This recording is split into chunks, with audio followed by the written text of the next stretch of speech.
I was sent by Vijay Narayan. Obviously, Vijay Narayan has completely compromised himself in terms of his independence. Sending me an email saying, oh, I think Honorable Bhiman Prasad in Rambuka or somebody has made comments to Radio New Zealand that the elections won't be free and fair or whatever it was, wanting us to comment on that. Again, parroting, not doing an assessment of what they said and is it true or not.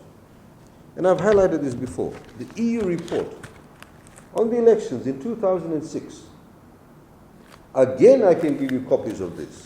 And again I can highlight to you there are so many errors and fundamental breaches in running a free and fair and credible election.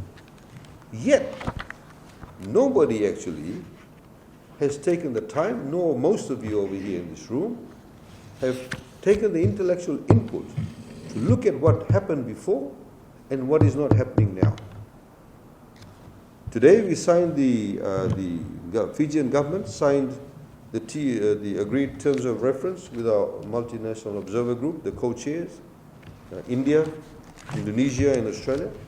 They're quite happy to participate in that particular process. You would have seen that. Some of you were there.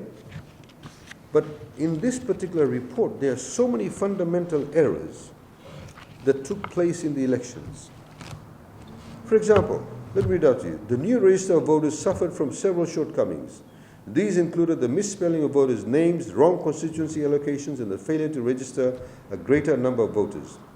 For example, in Lambasa district, approximately 700 voters were incorrectly registered in wrong constituencies.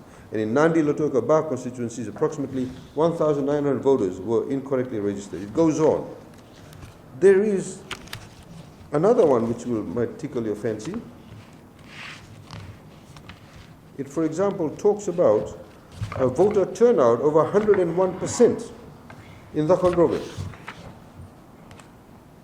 In other words, there were more ballot papers in the box than the actual number of people registered in that constituency.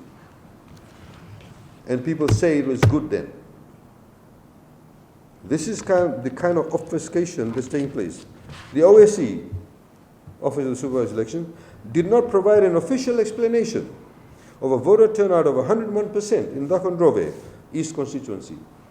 The official register of voters of the OSC stated 7,639 registered voters in the constituency.